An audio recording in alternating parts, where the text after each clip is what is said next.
to address you on an issue that affects every nation across the globe, the world drug problem, and a big problem it is. The scourge of drug addiction continues to claim too many lives in the United States and in nations around the world. Today, we commit to fighting the drug epidemic together. 4:37 a.m., Los Angeles, California. A fortified mansion. A pastor under constant surveillance. Hidden roots of trafficking. This would soon become the most shocking faith-based trafficking case in California's history. Hit like if you want the truth to reach more people. You know, millions of people pour into our country from the border, and not anymore. They don't know. Nobody comes in actually anymore. But under the Biden administration, 25 million people came in, and they came from prisons and mental institutions, and they were drug dealers, and all sorts of people came in that shouldn't be. 23 children were found locked inside a $2 million mansion, hidden behind sermons and scripture. This wasn't some cartel hideout. This was a pastor's home turned into a holding site. It wasn't an outside threat. It was betrayal wrapped in faith. If you want to see how deep this network goes, we go deeper. At 4:37 a.m., Los Angeles was still dark when floodlights lit up the $2 million mansion at the top of a hillside. On paper, it belonged to Pastor Abdi Hirsi, a Somali American-born in the U.S. From a distance, it looked calm and like a place of worship, but up close, it looked more like a fortress. Nearly 30 armed mercenaries patrolled the grounds 24/7. Surveillance cameras watched every entrance. Motion sensors covered the entire perimeter. This wasn't a pastor's home. It was a defensive complex. When the order came, the FBI and the Department of Homeland Security moved at the same time. The breach was sudden and violent. Steel gates collapsed. Flashbangs shattered the silence. Armed guards fired back from behind stone cover. Agents moved forward in disciplined lines, shields in front, voices cutting through smoke and echoes. The exchange lasted only minutes before the defenders were overwhelmed. Pastor Abdi Hirsi was caught inside the main house, trying to erase encrypted data. Nearby, agents found almost 50 heavy weapons and shipping records tied to violent trafficking networks. Then they opened a locked structure at the edge of the garden. Inside were 23 children, none older than 10. At that moment, the raid became a rescue. Comment save if you believe no child should ever be hidden behind walls of power. Over the previous 18 months, more than 40 children from small Christian congregations across Los Angeles County had vanished without a trace. No ransom calls, no forced entries, no bodies. Parents described the same moment of confusion. One day their child went to church activities, and the next day they didn't come home. Each case seemed isolated, different neighborhoods, different families, different circumstances, until investigators connected the dots. Nearly every missing child had passed through the same church and attended sermons led by Pastor Abdi Hirsi. To families, he seemed soft-spoken, persuasive, and respected. He spoke about discipline, faith, and protection. He offered help to struggling parents, temporary care, religious mentoring, and safe spaces for children while families worked long hours. There was no violence, no threats, just trust. That trust became the weapon. Parents were told their children would stay overnight for prayer programs or religious instruction. Some were promised education. Others were told their children were being prepared for missionary work. No paperwork raised alarms. No official complaints were filed because no one suspected a crime. Investigators found that at least 41 children had entered Hirsi's custody through church-related activities. 23 were recovered alive at the mansion. The rest had quietly disappeared from the system. No school records, no medical visits, no digital footprints. To the outside world, these children had simply vanished. What families thought was a place of safety had become a controlled intake point, a system designed to move children without force, without witnesses, and without resistance. By the end of the investigation, agents reached one conclusion. The mansion was the holding site, but the church was where it all began. If this shocks you, it should. Comment if you believe faith should never be used as a weapon. The operation didn't unfold as a single wave. it unfolded like fractures. Instead of one big strike, command authorized controlled ignition points, small violent ruptures across California, designed to pull the network inward before it could escape. Each team moved on separate schedules, unaware of when the others would strike. Silence was the weapon. At 5:19 a.m., the first rupture hit a logistics depot near the port of Los Angeles. The building pretended to be a bonded warehouse. Inside, guards tried to torch servers as agents cut power. Gunfire erupted in the dark. Muzzle flashes stuttered through smoke. Agents advanced by sound, shields tight, boots slipping on spilled fuel. 2 guards were downed, 3 surrendered, and the fire never caught. For minutes later, San Bernardino, a convoy rolled into an unmarked compound that had no business existing where it stood. No signage, no permits. Armed men suddenly rushed out from side doors, trying to escape into nearby desert lots. And everything turned chaotic so fast. A helicopter dropped in low, its blades whipping dust into thick clouds that made it hard to see anything. Agents pushed through the mess, tackling suspects while they were still running, pinning weapons down before anyone could even flip a safety switch. Then Fresno exploded into action. What looked like a simple cold storage building fought back like a bunker. Automatic gunfire ripped through thin metal walls, and one agent was slammed to the ground by a ricochet. But the teams didn't panic for even a second. They adjusted instantly, blasting breach charges through loading docks, flanking through freezing refrigeration corridors. Flash bangs went off, light and sound crashing together, and then suddenly the shooting stopped. Inside a hidden office, investigators found paperwork already half shredded, the timestamps still fresh, like someone had just tried to erase everything seconds too late. San Diego came last, and it was the most intense. A quiet residential block erupted when a door was blown inward and armed men fired back from stairwells and rooftops, while civilians were still asleep inside their homes. Orders were whispered, not shouted, because precision mattered more than speed. Agents moved inch by inch, controlling fire, forcing surrender instead of escalating. And in less than 8 minutes, the entire block went silent. Across California, 17 locations were hit that night. Some collapsed immediately. Others fought until they physically couldn't anymore. By sunrise, 36 suspects were in custody. Millions of dollars in cash were stacked on evidence tables. Weapons were tagged and logged. Phones kept buzzing with unanswered messages from numbers that would soon disappear forever. But what changed everything wasn't the guns or the money. It was the paperwork. Ledgers didn't list cargo. They listed movements, dates, routes, transfers, and payment codes. Some entries were marked final. Others had future timestamps, meaning plans were still active. This wasn't cleanup. This was an interruption. Command centers stared at maps as pins kept multiplying, and the pattern became impossible to ignore. California wasn't the center of this operation. It was a corridor, a testing ground, just one piece of a massive machine designed to move people as quietly as drugs. By the time the last team stood down, one thing was clear. The mansion raid exposed the crime, but this night exposed the scale, and whatever came next would not stop at state lines. What you just witnessed wasn't chaos. It was coordination under fire. Keep watching. Comment if you stand with federal agents risking their lives to stop trafficking networks.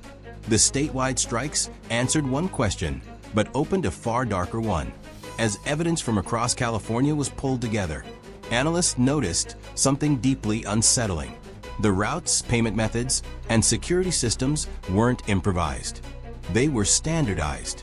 Every ledger followed the same format. Every transfer used the same coded language.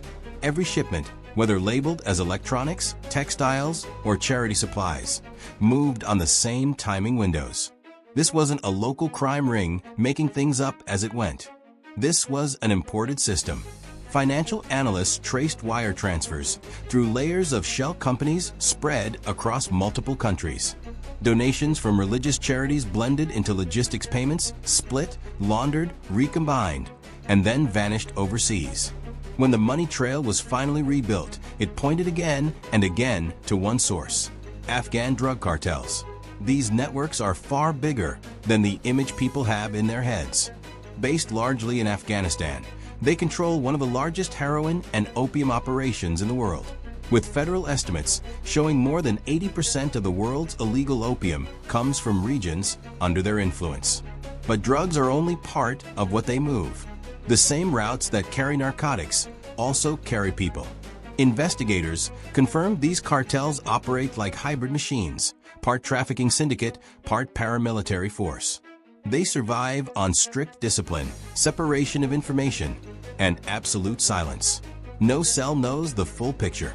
People are disposable. Loyalty is enforced through fear and money. Abdihi fit perfectly into that structure. He wasn't a boss. He was a facilitator. His role was intake and concealment.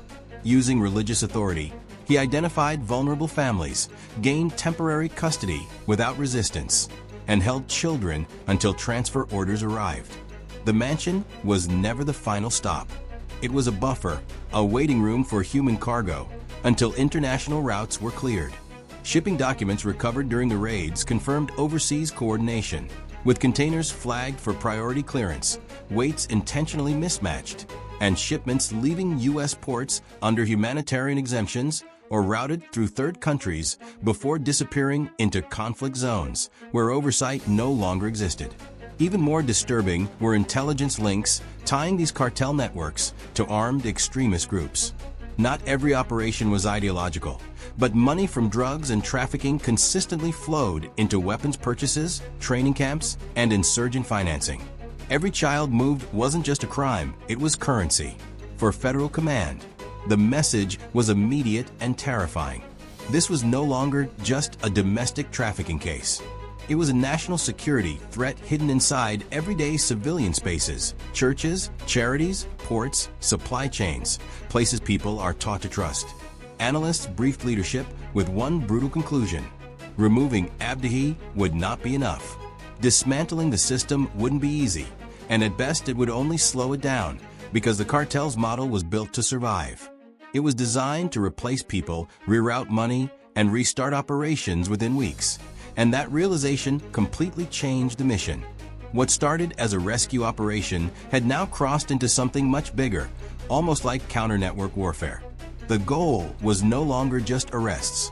It became about exposure, disruption, and cutting off the financial and logistical lifelines that kept this machine alive. For the first time, federal agencies openly acknowledged a truth they could no longer ignore. The children found in Los Angeles were not an exception. They were part of a global supply chain. This was no longer a local crime. It was a global pipeline. If you want to understand how deep this goes, stay with us. The interrogation of Pastor Abdi Hirsi didn't start with yelling or pressure. It started with silence inside a secured federal room. Hours after the raid, Hirsi sat calmly, hands folded, eyes fixed on the table. He didn't immediately ask for a lawyer. He didn't deny the charges. He understood denial wouldn't work. When questioning began, it was precise: names, dates, locations. At first, he spoke in fragments, describing his role as administrative, claiming he only offered temporary shelter and insisting the children were safe while under his roof. But when agents placed evidence in front of him, shipping manifests, coded ledgers, surveillance images from ports and warehouses, his posture shifted. The story started to fall apart. Hirsi admitted he was paid to hold children, not permanently, but until routes cleared. His job was to keep them hidden, quiet, and undocumented. No schools, no hospitals, no digital presence. Children who couldn't be found couldn't be traced. Instructions never came directly. Orders arrived through intermediaries, encrypted messages, and financial triggers. When money appeared in certain accounts, it meant movement was coming. When payment stopped, it meant delay. According to his statements, at least 9 children had already been moved out of California before the raid, transferred in stages, first to inland holding locations, then toward ports or land crossings using falsified humanitarian paperwork. He said he never asked where they ultimately went, but the records did. FBI agents laid out the evidence piece by piece. Shipping schedules lined up with payment timestamps. Vehicle GPS data matched church event calendars. Donations labeled as charity were converted into transport fees within hours. The most disturbing moment came when Hersey was shown a ledger page marked with red symbols. Analysts explained those markings meant completed transfers. Hersey looked away and quietly said, "Those ones aren't coming back." From there, the scope expanded fast. With his cooperation, agents mapped a network stretching far beyond California, including safe houses in other states, logistics partners near ports, and financial handlers buried inside legitimate businesses. No one knew the full picture. Each person knew only their role, and that was intentional. What shocked investigators most was how normal it all looked from the outside. Churches provided access. Charities provided cover. Shipping companies provided movement.